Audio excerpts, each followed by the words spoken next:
Bonjour, c'est Chris. Ce que peuvent gagner comme fric des personnes normales à faire des petites vidéos dans leur chambre, quelque chose de fascinant, bande de canailles.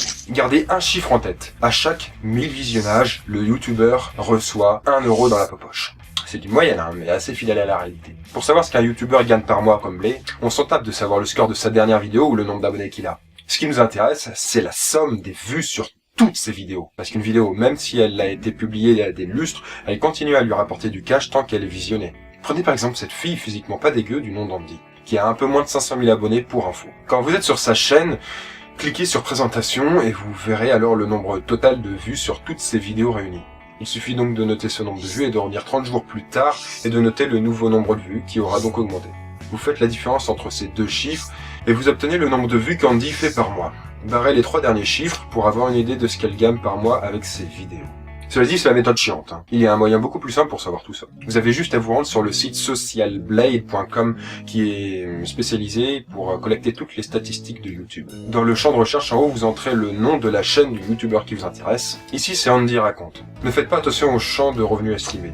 Regardez juste le nombre de vues des 30 derniers jours. Retirez les 3 derniers chiffres et hop là, vous savez que la petite dame gagne environ 1500 € par mois. Elle a trouvé sa poule aux odeurs, la coquine. C'est bien.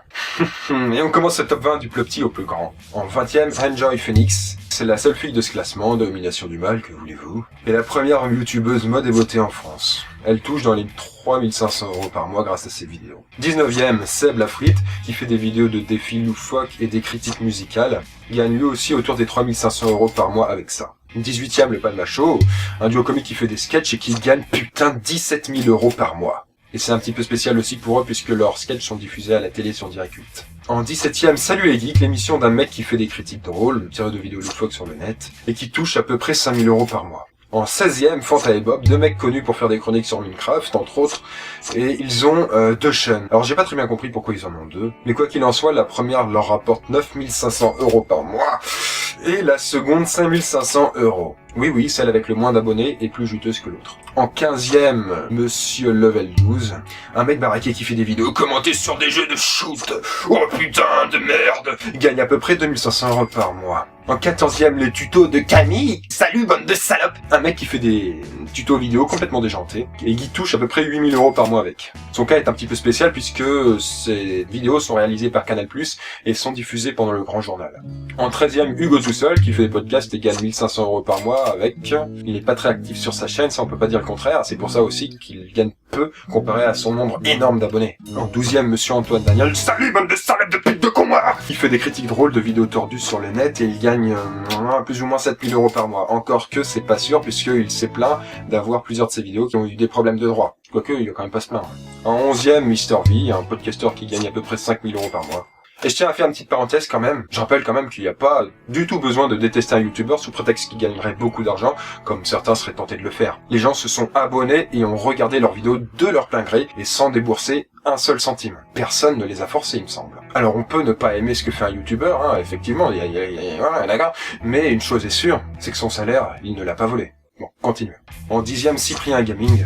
C'est la chaîne secondaire jeux vidéo de Cyprien et secondée par son pote Squeezie. Elle lui fait toucher dans les 11 000 € de sous-sous par mois. C'est bien quoi, même s'il doit y partager un petit peu avec son pote, qui n'est de son côté pas à plaindre comme on va vite le voir. En 9e, Diablo X9, qui fait des vidéos commentées sur des jeux de shoot, vas-y baisse ma mère, et gagne à peu près 2500 € par mois. Chose intéressante, son salaire connaît depuis 2 ans une chute lente mais inexorable, malgré son nombre colossal d'abonnés. En 8e position, on a Squeezie, qui fait des vidéos drôles sur des petits jeux indépendants, et qui gagne la somme astronomique de 27 000 € par mois. En 7e position, on a Joueur du Grenier, qui fait des vidéos tests sur des vieux jeux de vidéo tout pourris, et qui touche dans les 6 000 € par mois. En 6e position, mais là on va plutôt parler du top 3 français. Et le 3e n'est autre que Rémi Gaillard. C'est le français le plus connu dans le monde grâce à ses caméras cachées. Il gagnerait, en admettant qu'il ait le droit sur tous ses vidéos, autour des 17 000 € par mois. Le deuxième plus gros youtubeur français est Norman fait des vidéos. Il réalise des podcasts et il touche dans les 15 000 € par mois. Et enfin, le number 1 du monde francophone. Roulement de tambour. Ok. c'est Cyprien. Il fait lui aussi des podcasts et il touche dans les 20 000 euros par mois. Vous noterez qu'il touche quand même un deuxième salaire grâce à sa chaîne de gaming. Et pour terminer, on va faire quand même un petit top 3 mondial. Ça vaut son pesant de cacahuètes. En troisième position mondiale, on a Hola Soy German, un podcasteur brésilien totalement inconnu en France, avec un salaire de 50 000 euros par mois. Mais c'est loin d'être certain puisque le taux de 1 euro aux 1000 vues n'est pas du tout sûr en Amérique du Sud. En deuxième position, on a Smosh, le duo ultra célèbre qui fait des sketchs et des fictions comiques, et qui toucherait dans les 75 000 euros de blé par mois.